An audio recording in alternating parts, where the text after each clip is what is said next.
Hello, everybody, and welcome to Feeling Seen, the podcast that talks about the movies that make us feel seen. My co-host for today is a professional, a performer, an actress, a writer, a producer with a decades-long career behind her.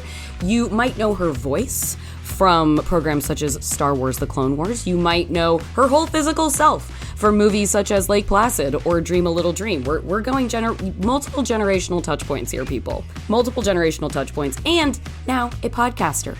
On the podcast, she does with her husband, who you also might have heard of, Patton Oswalt. Did You Get My Text? Is the podcast. Meredith Salenger, you are my co-host today. Is there anything I missed that you would like to highlight before we get started today?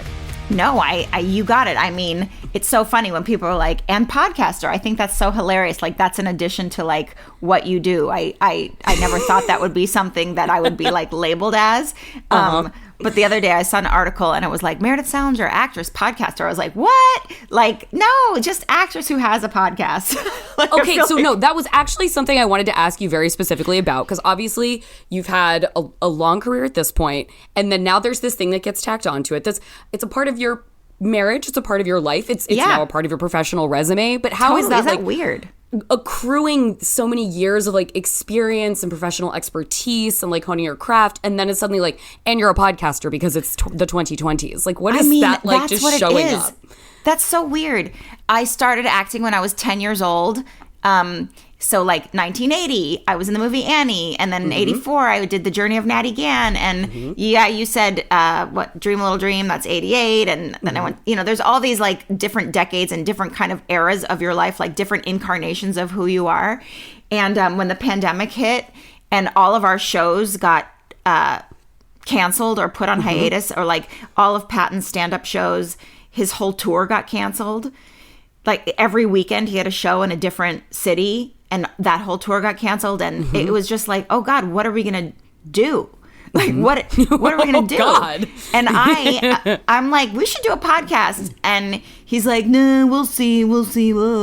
And because if it's my idea, he poo-poos it until a year later. Literally, like now the vaccine has arrived, and everybody's starting to get back out in the world. And he's like, we should do a podcast. And I'm like, motherfucker! Wait, are we allowed to curse on your podcast? You can. You absolutely can. I said this to you a year ago. I hope you keep a running tally of like the receipts you should have on hand for like, well, that one's going to come back around in a few months when it's his idea. I do. I have so many, like everything. I'm like, we should. It'd be great if you played this role, and then like cut to 6 months later, I would love to play this role. So anyway, you are the Bene Gesserit pulling the strings of time behind the scenes. And it's just so funny. It's so funny being married to like, it's just men. I don't even know what to say. Period. It's just men. Well, new friend Meredith Salenger, what is the character that you experienced, perhaps at a formative age, could have been later on in life though, that you felt was very representative of you, and you felt like really resonated, and like, wow, I'm really connecting with this character, and like I feel like I'm seeing a lot of me on the screen right now. Okay. Love it. Best question ever. And it all began in 1979. I saw the movie Norma Ray.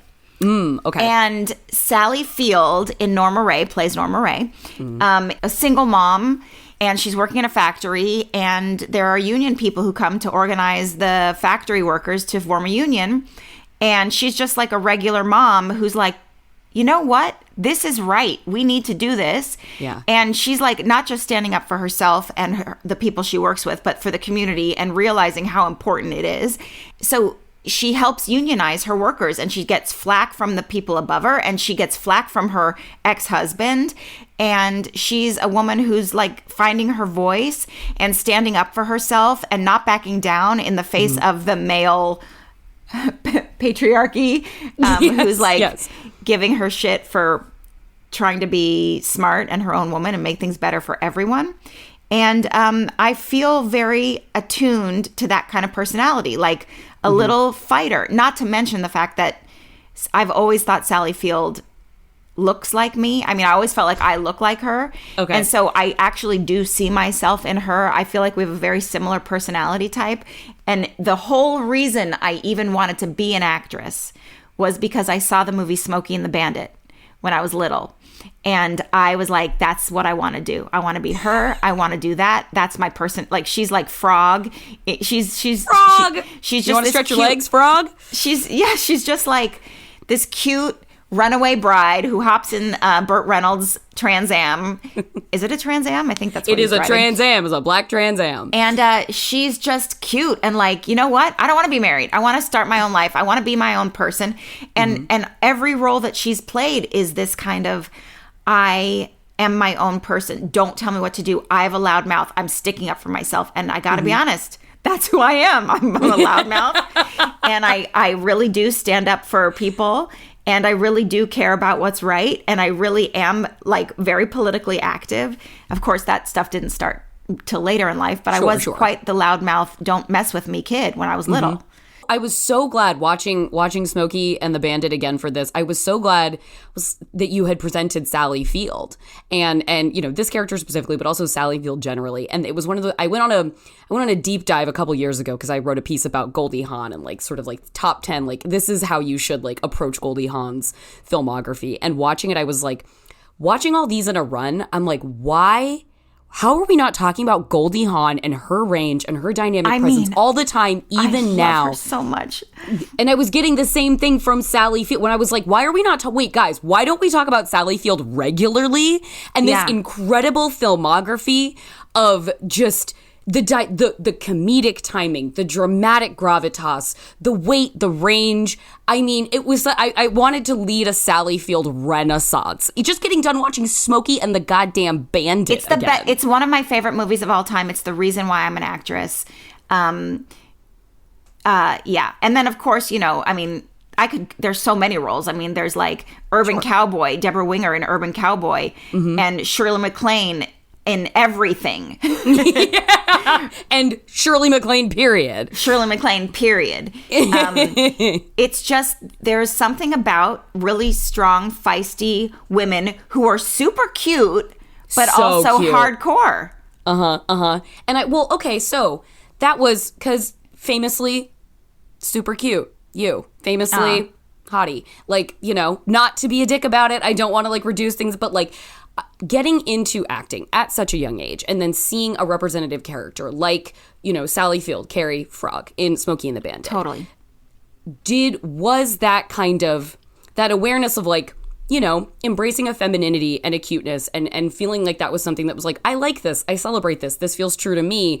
Did that feel like it stood in opposition to when you were pursuing roles that you wanted to have more added to that attitude to them, that you wanted to have more of that like Sally Field standing in your convictions? Did you feel like you were able to pursue roles with both of those things at the same time, or did you feel like you had to choose? No, I feel like, well, first of all, I got super lucky. I started acting very young when I was 8 years old. And the first role I got was in the movie Annie that John Huston directed with Carol Burnett and Albert Finney and Bernadette Peters and, you know, that whole amazing cast. What a lineup. The best is the greatest ever. And then The Journey of Natty Gann, the role that I played, which Natty Gann, the titular role, just like Norma Ray and Norma Ray. And I have to say, it is, I don't know if it's a manipulation or an awareness of who you are and what your powers are. But I recently started writing and producing. I sold 2 shows a couple years ago, and they're in development. Congratulations on that. Thank you. But it's interesting because I was on a call with the studio for I'm doing an animated show, and I wrote it with my writing partner, and we're both producers on it, and I'm set to star in it as well. But we were on this call, and the studio was showing us different artwork and stuff like that for our thing. And we were having this big meeting, and they're like showing us stuff. And one of the producers at the studio was like, listen, if we're showing you anything that you don't like, you know, feel free to tell us no. And then my writing partner said, and if there's anything we've written that you guys aren't on board with or you want switched in any way, you know, just tell us no. And then I said, and if there's anything I've written or said, you guys have to say yes because it's my project, and and there was, and I have to say that it was sort of like I was doing it in a very cheeky, funny, cute kind of way, but there was a power behind it that they were like, absolutely, like, no, 100%. Like they all laughed. Yeah, because I was like, and if there's anything you guys don't like that I say, you have to say yes. Like I was trying to be adorable about it. Yes. But I was also 100% serious about it. And I think as a woman, I don't know, maybe other strong women will be like, well, that's a cop-out. Don't be like cutesy to say what you need. Don't be that girl. But that's who I actually am. Exactly, yeah. And so the way I approach things is probably different than like a really important businesswoman, because they're just like a real businesswoman and they have to be super professional all the time. But I come from a background of being an actress. Yeah. And so there is this sort of like silly, flirty, cheeky kind of aspect to my personality that I'm not going to hide when I'm being my professional self also. Like, it's part of who I am. And so the roles that I've played, I think, sort of incorporate both of them, because I'm not one to be messed with, for sure. This is just an aside. Like, my husband tells this funny, hilarious bit that actually happened at our house, a true story.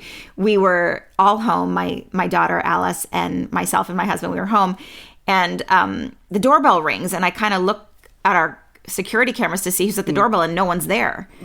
And then about a minute late, like 30 seconds later, Alice is like, Mom, there's a weird man in our backyard. And I was like, what? Yeah. And she's like, there's a dude in our backyard. And I kind of like tried to look at the security cameras in the backyard, and I saw this kind of lanky, weird dude slowly walking through our backyard. And I have a pink baseball bat, like this, like, great. And I grabbed the baseball bat and I ran downstairs and I said to Patton and Alice, you guys stay here, lock the door. And I ran outside and I'm like, who the fuck are you? Get the fuck out of my house. What are you? Like, I'm screaming at this guy. Yeah. And just with like anger and viciousness. And then Patton finally comes out and he's behind me and he tells the joke, like, the guy was like thrown off and scared, but as soon as Patton came behind me, he got even more scared, not because a man showed up, but because he's behind me being like, dude, I don't know how to stop her when she's like this. Like, I don't know what to do. He's like, dude, I would leave if I were you. yeah, I would leave. When she gets like this, you don't know what she's going to do.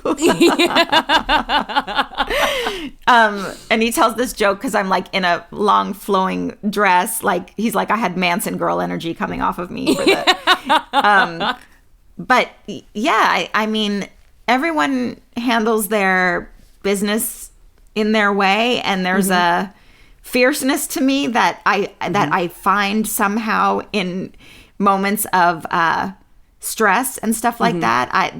There's this a fierceness that washes over me that somehow, I don't know what it is, but then, you know, there's that silly little, like, pixie little girl that I am at the same time, and it's sort of all of it goes to all the roles I play. I mean, I can obviously hide some of those things for different things, but I haven't had to choose between the two. Whatever the role is, it's sort of... That's great. I like the really strong, fierce roles and the protective character roles and standing up for other people, because I do that in my regular life too. But yeah, I like that. I like the strong lady. Did you come into that power of being able to utilize that sort of cloaked ferocity at a young age in your career? Or was that something that you found you grew into over time? Because that's pure Sally Field, man. Right, that's I remember what it when is. I saw Sally Field in Forrest Gump, and that character, like, all the things going on with the mother in Forrest Gump and that character throughout the entire movie, and like the incredible protectiveness that she has over her baby, over Forrest, with the sort of like, you know, genteel Southern mother that she is, and kind of like a silly character at times, like, that is Sally Field to her core. And is that something that you like learned over time, or did you have a kind of intrinsic sense of bringing that to the fore your whole life? First of all, I love that phrase, and I just wrote it down. Cloaked ferocity. I just think that's fabulous. I love a sneaky bad bitch, so that's incredible. I love it. I don't know. It's just part of my personality. It certainly gets me in trouble occasionally. Like, I was definitely a loudmouth kid. I would talk back and all those things. I mean, I have amazing parents, and I'm a very respectful person. But if I felt injustice in any way, I'm not going to shrink from it. I will stand up to it. So it's just part of me, I suppose. I think, you know, Smokey and the Bandit, there's that run of Burt Reynolds classics, like swaggering 70s, Hooper, this movie, obviously the sequel, Smokey 2, where it really cemented the sort of like mythology of Burt Reynolds around him. And what I couldn't get over when I'm watching this movie and knowing that I'm really drilling down on the character of Carrie, she is toe-to-toe with this guy the entire time. I was like, there is not more swagger coming off of Burt Reynolds than there is coming off of Sally Field in this movie. And he is so charmed by her. And he is like looking at her like, what is this creature that just got in my car? Like, what is this cute, feisty thing?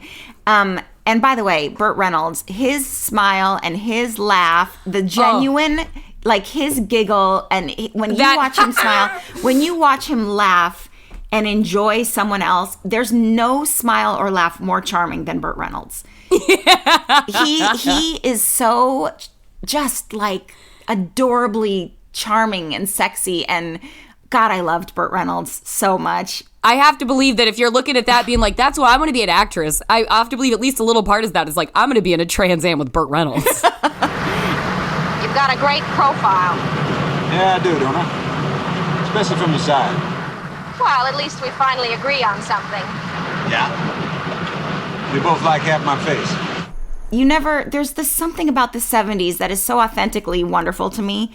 So most of my favorite movies are from that era, like 70s, early 80s. That's my jam. That era is my favorite film making thing. I love every actor during that time. All the filmmaking. Charles Grodin, Robert De Niro. The Muppet Movie, for Christ's sakes, is my other favorite movie. The Muppet Movie is like verite when you watch that now. It's like, wow, the audacity to pull off any of this, my God. The imagination and the audacity and the ability to make it happen. Yeah, and it's so good. There's just something about that time that... And also, when I saw Norma Ray, like... Yeah, Sally Field and I look alike. My mom looks like Sally Field. And my mom, this was the 70s. This came out in 79, so this is like 78. My mom would dress exactly like her, like the same top, everything. So it just felt very natural and home to me. So just, yeah, Sally Field, Smokey and the Bandit, Norma Ray. It's like, that's just me. If that was my era, that would have been me. I just feel like it just identify with it so deeply. Where are we going? No, don't tell me. Let me guess. We are a bride in search of a wedding. No. No? There is a wedding in search of a bride. Let me put it another way. Think of it as a wedding posse in search of a bride. Do you understand that, cowboy? Yeah. I think one of my favorite things about this movie is how as soon as she shows up in that car, it's not staging a romance between the two characters. They just are like, they've ended up in each other's circumstances, and it really feels like you're not even necessarily sure if she's going to stay in that car to the very end. You want her to because you want her in the whole movie, but it really does feel like at a certain point, it's like somebody threw the script out the window, and those two were just so charming together that the conclusion of them kind of pairing off becomes an inevitability because they just become so damned enchanted with one another by virtue of them just being themselves. Like, Carrie doesn't feel like she's putting on for the Bandit at any time. She is just being relentlessly herself throughout the entire movie. And it's charming. It's so charming, and the banter is so good. I was like, nobody could have written this. This feels too impulsive and in the moment. This just feels like two characters clicking so hard they knew exactly what to say to one another. It is actually phenomenal character. I love this character. It's really, truly one of my favorite movies. I just can't get enough of it. I cannot. I could watch that movie 1 billion times and never get sick of it.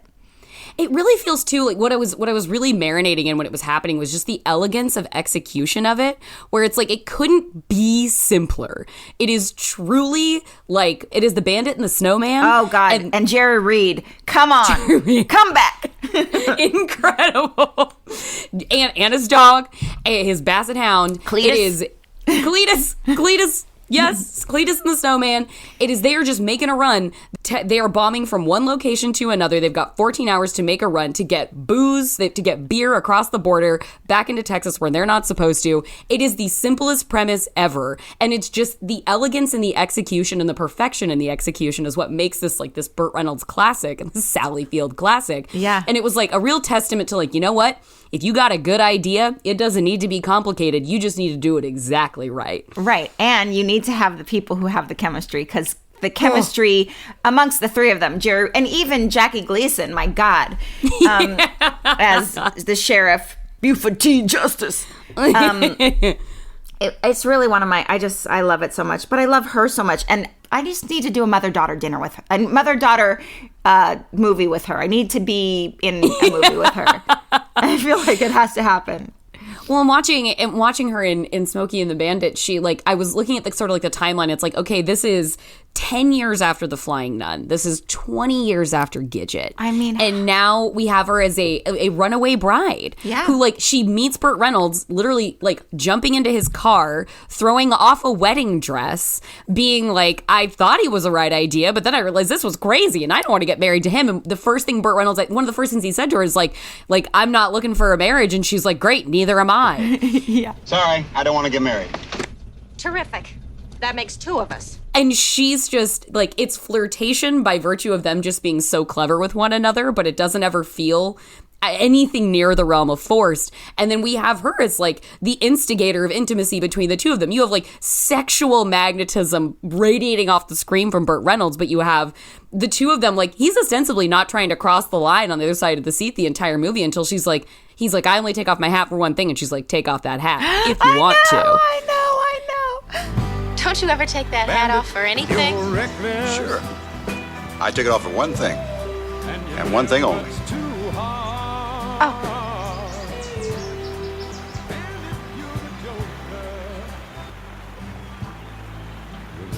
Take your hat off. If you want to. They call you the Bandit. They call you I want to. the Bandit. It's so romantic.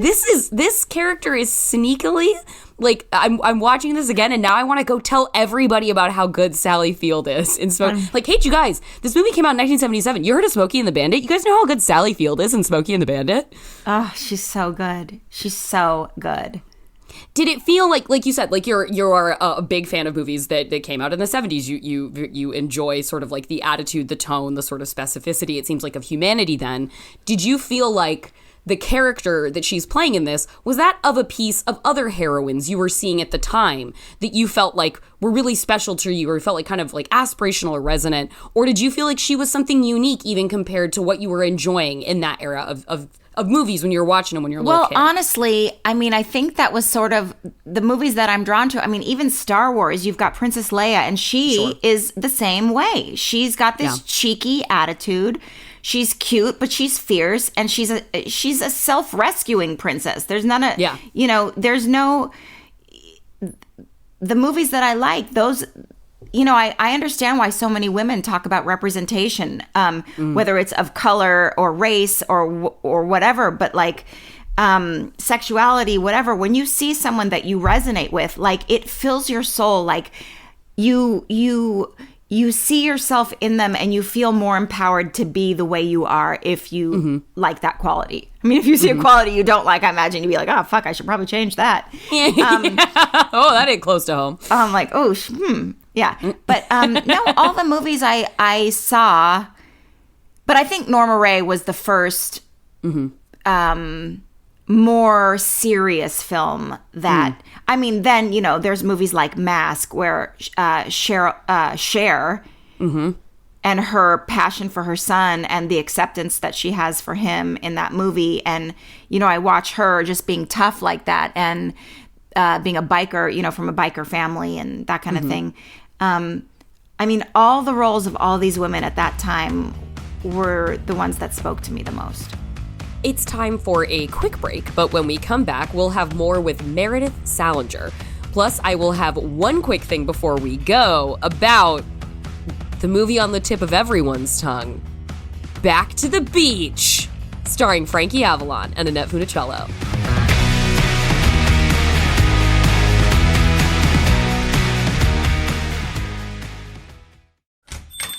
Hi, I'm looking for a movie. Oh, I got you. There's that new foreign film with the time travel. There's an amazing documentary about queer history on streaming. Have I told you about this classic where giant robots fight? Or there's that one that most critics hated, but I thought was actually pretty good. Ooh, I know. The one with the huge car chase, and then there's that scene where the car jumps over the submarine. Wow, who are you eclectic movie experts? Well, I'm Ify Wadiwe. I'm Drea Clark. And I'm Alonso Duralde. And together we host the movie podcast Maximum Film. New New episodes every week on MaximumFun.org. And you actually just walked into our recording booth. Oh, weird. Sorry. I thought this was a video store. You seem like a lady with a lot of problems. Video games. Video games. Video games. You like them? Maybe you wish you had more time for them? Maybe you want to know the best ones to play? Maybe you want to know what happens to Mario when he dies? In that case, you should check out Triple Click. It's a podcast about video games. A podcast about video games? But I don't have time for that. Sure you do. Once a week, kick back as 3 video game experts give you everything from critical takes on the hottest new releases to scoops, interviews, and explanations about how video games work, to fascinating and sometimes weird stories about the games we love. Triple Click is hosted by me, Kirk Hamilton. Me, Jason Schreier. And me, Maddie Myers. You can find Triple Click wherever you get your podcasts and listen at MaximumFun.org. Bye!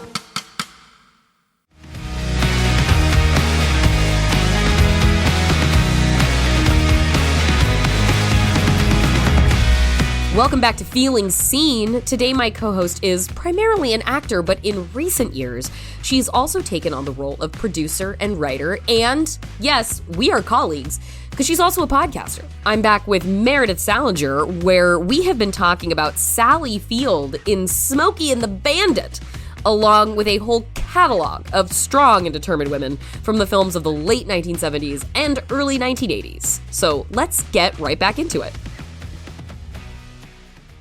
With you obviously observing and appreciating these performances, these roles, but then you stepping into your own career, becoming a part of this like peer group of actresses, and obviously having a career that's lasted a long time now.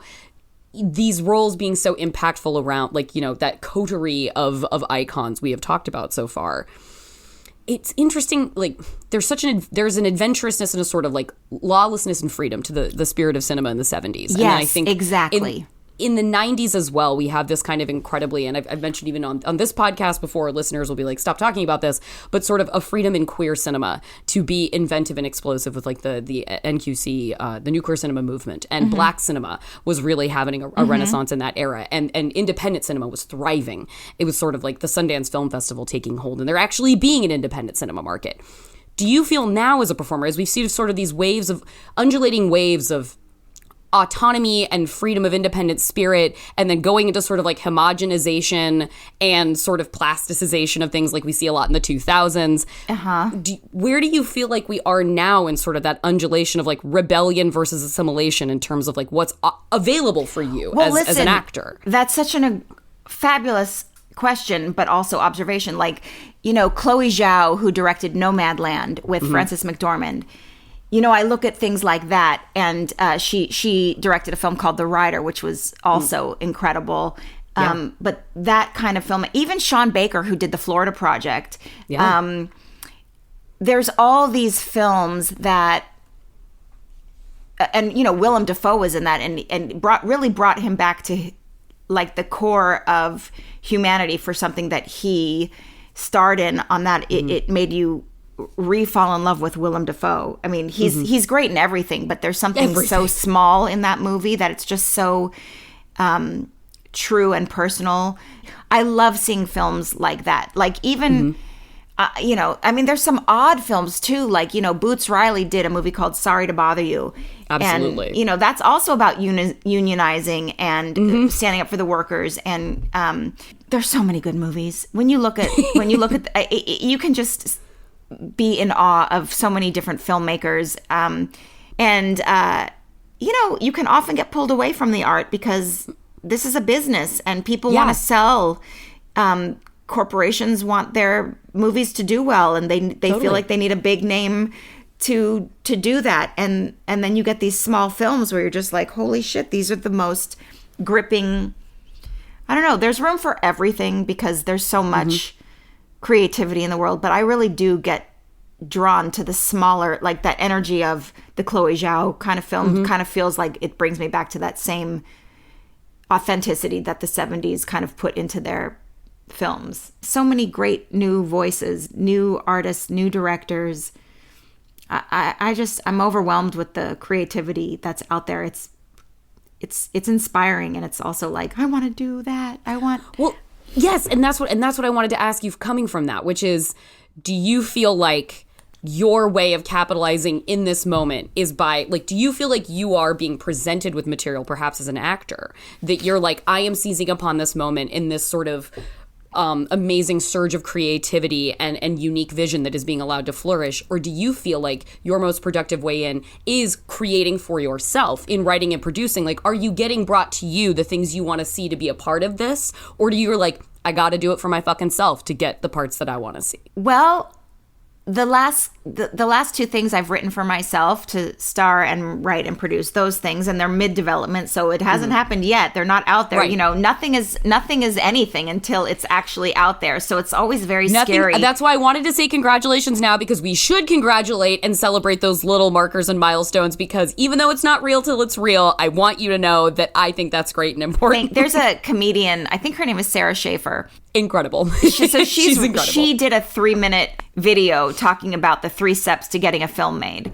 And every step of the way, it's like, step 1, come up with an idea to write. Step 1A, step 1B. Step 2Z, now that you've screened for a test audience. And literally it goes on forever. And I was crying, laughing, but also crying, because it's so true. It's like, wait for the lawyer to call you back 3 months later. Get a new president, head of your studio, have them give notes so that they can have input. Wait 3 more months.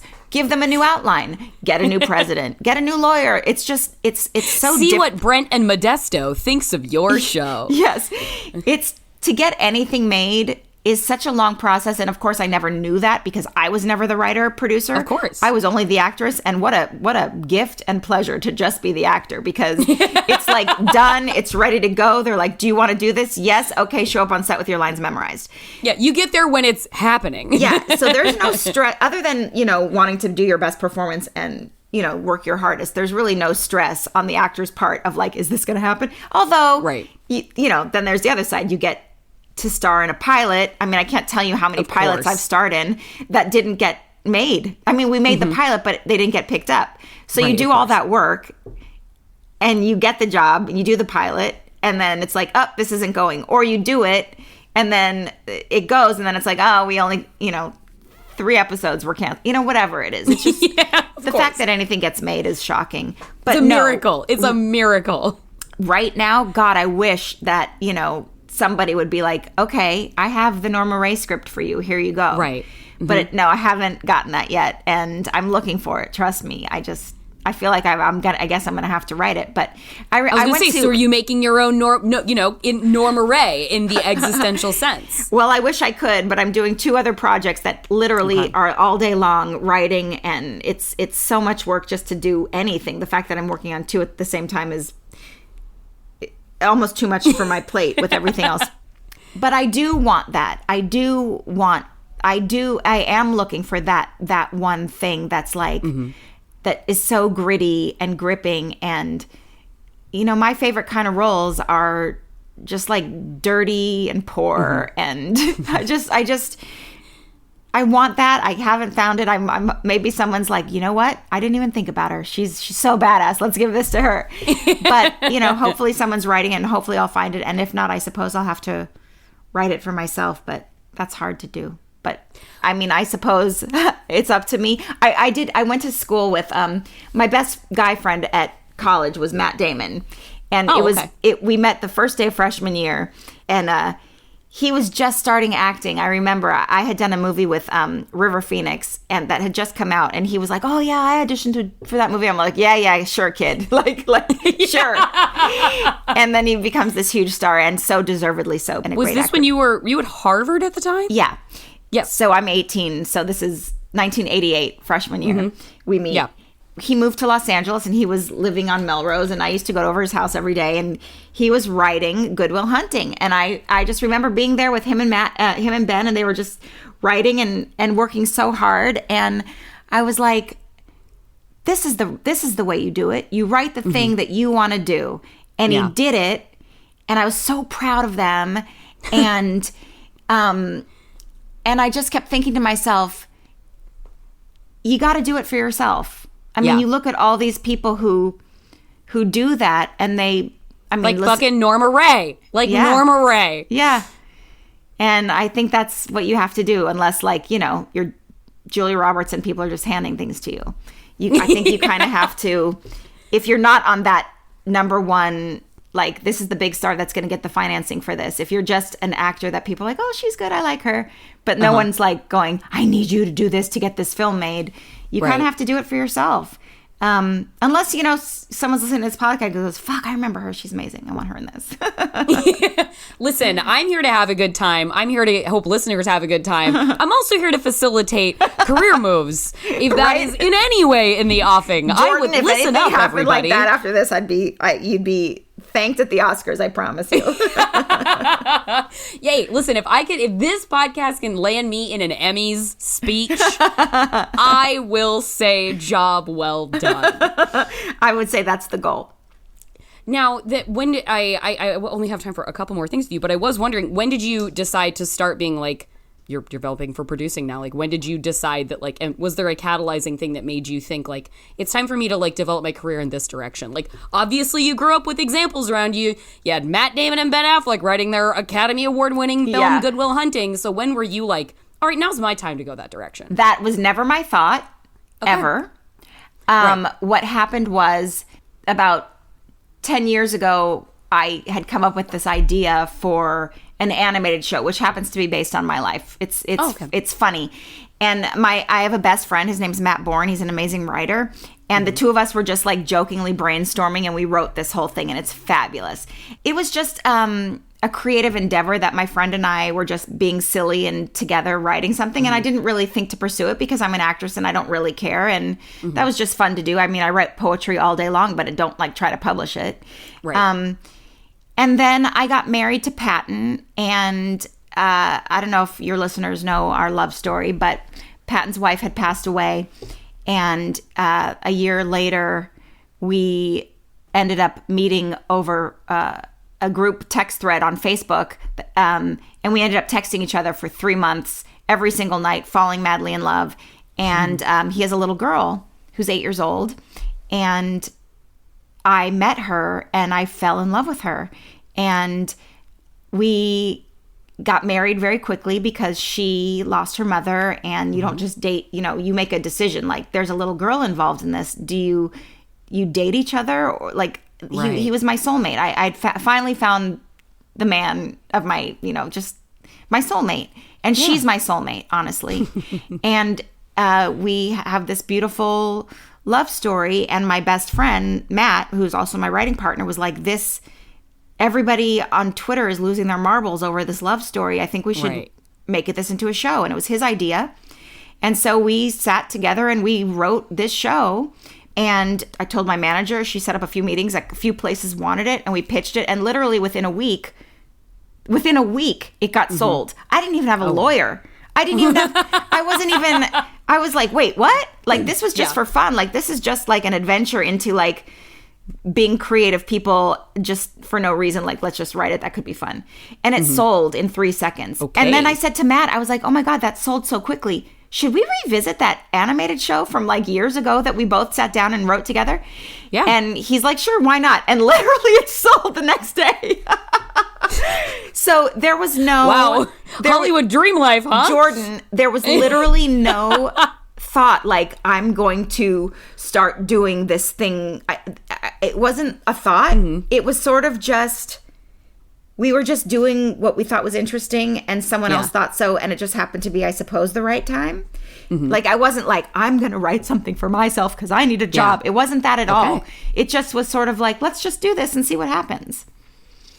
So, okay, then my final question to you would be, like, you know, if we take the sort of timeline, like, you know, like I saw Smokey and the Bandit, and I was like, I want to be an actress. And then you became an actress. Yes. And then you go through this life, and I was listening to your interview with Jesse Thornton on Bullseye that you and Patton did, and you talked about, you know, being like, you're like, nobody loves kids more than me. And you're like, keep the car seats in my car. I'm the fun aunt, like. And then, like, you know, having, like, you know, the dating history behind you being like, am I ever going to fucking meet the guy? Like, I want to be a partner to somebody. Like I'm out there, I'm trying. And then through this most surprising way, in the most surprising time, and sort of this extraordinary circumstance of the man who would become your husband coming together and finding him and finding these soulmates in him and Alice, and then kind of falling almost ass backwards into this like next career, like you said, that lands in your lap with writing and producing. And then, the podcast comes in too. With all of those things sort of happening, leading up to this moment, sort of each one creating a new sort of window into the possible, like to see further and further, I wonder, after like this career and this time in this life. What does that convey? Like, is there a sort of sense of limitlessness? Like, shit, anything could happen at any time, because look at all these things that came out of the woodwork, surprisingly. Like, what do you, versus when you started in this career wanting to be an actress and get paid to pretend and make these stories real, like, what do you have now with the benefit of perspective and time? And you're like, and now here's how I can harness all that and do XYZ thing. I'm just curious when you can know you have so much in front of you, because there's so many surprises that came along the way. There really are. And I mean, it makes me kind of want to cry a little bit, and I'm serious. I mean, like, I'm just thinking about it. It is a lot. Listen, I enjoy crying with people on this show, so you feel free to go for it. It's a lot, and it's a lot of change. And during that time, also, the past 4 years have been so challenging politically with, and that took a lot of my time. I was so upset about how things were going in the world, and like really became during that creative time also just became very politically active. Did everything in my power I could to spread the word and fundraise to help women get elected to office so that we could, to address gun violence and homelessness and just all there's so many things on your plate. So there's this underlying anxiety of all the things in the world that need to be fixed, that sort of need energy put on them. And so while those great things were going on for me, I also was like tirelessly, and Patton was as well, just working our asses off. It's a sort of epic backdrop to the just daily goings on of anybody's life that they also have to live at the same time. Right. And so while all that stuff was going on work-wise and in the entertainment industry, what really took most of my time was doing stuff for voting rights, really, and to help get the word out about voting rights, and that's what's sort of taken most of my time and what I'm really focused on, because I really think like our democracy is at stake, and it scares me. And so even while all that good stuff was happening and I was so thrilled those things were happening and it was really inspiring creatively, at the same time, I was like just so full of anxiety and just wanting to make the world a better place and trying to get people on board and hopefully shift the perspective of people who unfortunately are brainwashed, by a lot of misinformation and lies that they've been told. And it's sort of very hard to get to people. And instead of saying to those people, you're idiots, I want to be able to be like, don't you want better funding for your schools? Don't you want a better infrastructure? Don't you want better pay? Don't all of you want the same things we want? That kind of thing has really been on the forefront of my mind. And so when you say, are the possibilities endless and what will come your way? I think, yes.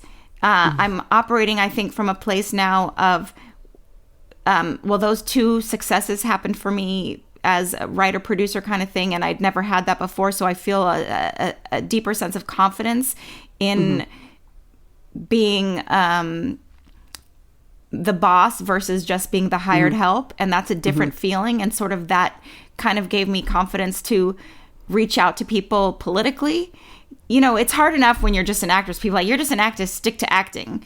Sure. It's nice that I was able to go to Harvard so that people aren't just like, you're a dumb actress. You actually might have a brain and something to say. I really hate when people are like telling actors and people in this business to sit down and be quiet. Everybody has a right to talk about how they want this world to be a better place.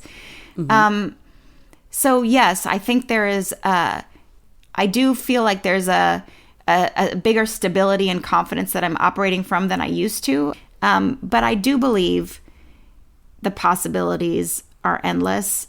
I mean, it can happen. Who knows if it will? But, you look at somebody with the most incredible work ethic, like my friend Amir, Questlove, who just won the Grammy, and he just won the Oscar for his documentary Summer of Soul. This and is delivered a man, a tremendous speech in the heat of a very contentious moment. Absolutely. And everybody should go listen to Questlove's speech. Like, you see someone like that and you hope, and for me, he is an inspiration to me, but just because he's a good person and he tries so hard and he has such a great work ethic and he's so lovely. And I think the possibilities are endless if you are the kind of person who is going to just be grateful and appreciative of life and really try to be the best for other people too, to make the world better for other people. I think ultimately that will make it better for you. Hello, Norma. Mr. Mason, you know who I am. Means Norma, put the pencil and paper away. You stop what you're doing right now. You're going to leave. Hey. The law's going to come after you and take you right out of this plant. Job. Mr. Mason, I started this, and I'm going to finish it. With the thesis question of the podcast and talking about like the characters that make us feel represented on screen and you know, with that sense of like duty and hopefulness that it seems like you bring to creation and the elements of your life, I wonder then what role in that balancing of like the difficulty and the challenge and of the joy that we need to get through it all, like what is the role of, you know, it's stories. It can feel like a distraction or diversion, but also these things communicate the human experience to us. Film, television, stories, characters, they communicate other people's experiences and empathy to us that we might not necessarily be able to easily access. And so I wonder, where does the sort of communication of joy, like how does the art work? How does it fit into that? And like how do you want it to fit into that for what you do and put out there? Oh my goodness, I have no idea. I just want people. Fair answer, big question. I don't know. It's a big question. I want to put out something that might change someone's perspective on how to handle certain situations. My whole goal in life is to help people get a different perspective on something that might be troubling to them, to shift someone's perspective. This isn't about us versus them versus us. This is like, let's try to make the world actually the best it can be, and how can we accomplish that? And I feel like it's such a huge detriment. We've lost the goal of community and working together to make everyone's life better. And it's so stupid to say, oh, my animated stupid show is going to maybe help people, or my little comedy about, you know, marrying someone with a child. But I do hope that the joy and the laughter from that, and then the topics that you discuss are the things that will make someone just go, oh, that's an interesting way to look at it. I just hope that things give people other perspectives, that they can just go, okay, I see myself in her, and I also see that perspective. Listen, you saw Sally Field jump in Burt Reynolds' car as a runaway bride, and you were like, I want to be an actress. Yep. And then here we are today. And that's exactly the truth. There is no telling. There's no telling what the thing you make does in somebody who watches it, and maybe leads them to a certain decision or thing they figured out or point of identification that they didn't see coming, but suddenly it's a big deal. 100%. That's the goal. I think that's the goal.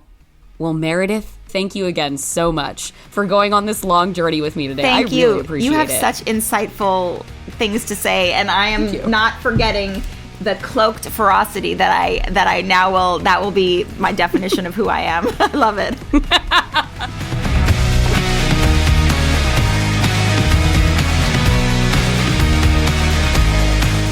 Thank you again to Meredith Salenger for a wonderful, candid conversation. I love getting to talk to people on the show, guys. It's really great. If you want to hear lots more of Meredith, you can tune into Did You Get My Text? The podcast she obviously has with her husband, Patton Oswalt. And you can find that wherever you get your podcast. And that episode of Maximum Fun's own Bullseye with Jesse Thorne that I mentioned aired in July of last year. So seek that out too.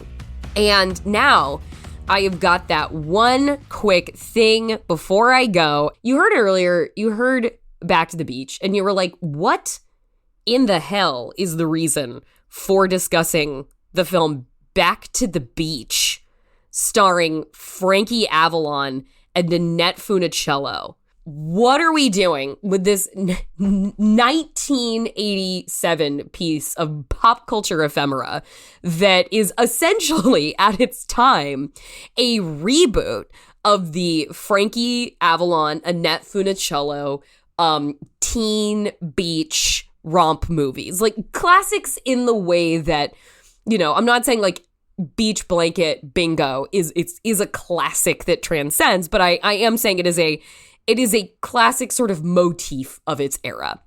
And Frankie Avalon and Annette Funicello were this sort of darling couple on screen. She was a pineapple princess, guys. Like, I don't know what else to fucking tell you. I don't know what else I need to tell you for you to care, because that should be enough. But in Back to the Beach, Frankie has become a dull, boring, grumpy used car salesman, and they live in Ohio. And Annette is the perfectly lovely and perfectly wonderful housewife. And they have a disaffected teenage son. Their beautiful young daughter, played by Lori Loughlin, is off in their old stomping grounds of Southern California, Venice Beach, living that suntan lifestyle. And on the occasion of Frankie and Annette and their son going to visit young daughter Lori Loughlin, I think it's that when they get out there to visit her, they learn she's engaged to a total beach bum, which obviously sends Frankie into a self-hating spiral because he's drifted so far astray from this life that he loved, and he's bitter and resentful, and he thinks his daughter is making wrong life choices, but in reality, he's just like regretting his own life choices. And I bring all of this up because Paramount Presents is putting Back to the Beach out on Blu-ray. It's coming out in August. You can pre-order now. There are, I think, various sites. I know Diabolic DVD is taking pre-orders for it. But this was such a heavily spun movie of my childhood. Paul Rubens is like, Pee Wee Herman is fully in this. Not like I'm not calling Paul Rubens Pee Wee Herman. The character of Pee Wee Herman is in this. So is the character of Gilligan. Like, Bob Denver is in this just playing Gilligan, with it being like a running bit that he is back on land now, having come back from that infamous 3-hour tour that put him on the island for so long. And I don't know, I guess it's a common studio ownership thing that is making this like Ready Player One, I don't know, maybe Paramount melange of characters in Back to the Beach. But it's musical, because obviously it is, because it's Frankie and Annette movie. It is the story of, you know, I believe at the beginning of the movie, Frankie's character says, "You can never go home again." Well, here it is. It's Frankie and Annette coming home again, coming back to the beach, where, of course, Frankie will fully, I'm going to spoil it, guys, get back in touch with his roots by having to compete in a surfing competition at Venice Beach. The big kahuna rides again. The end of this movie features a song that is such a little bop.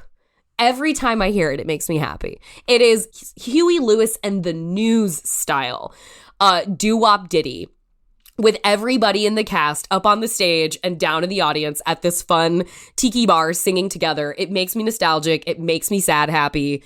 And I personally cannot wait to own, finally, a Blu-ray update of Back to the Beach. And that is the joyful note that I will send you out on. We are beach blanket bingoing once again with Frankie and America's sweetheart and forever sweetheart, Annette Funicello. We did it, guys. That's the show.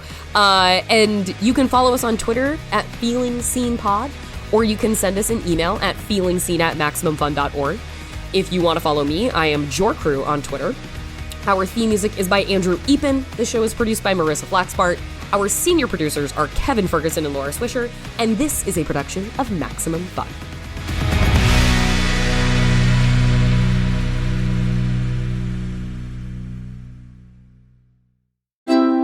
MaximumFun.org. Comedy and culture. Artist owned. Audience supported.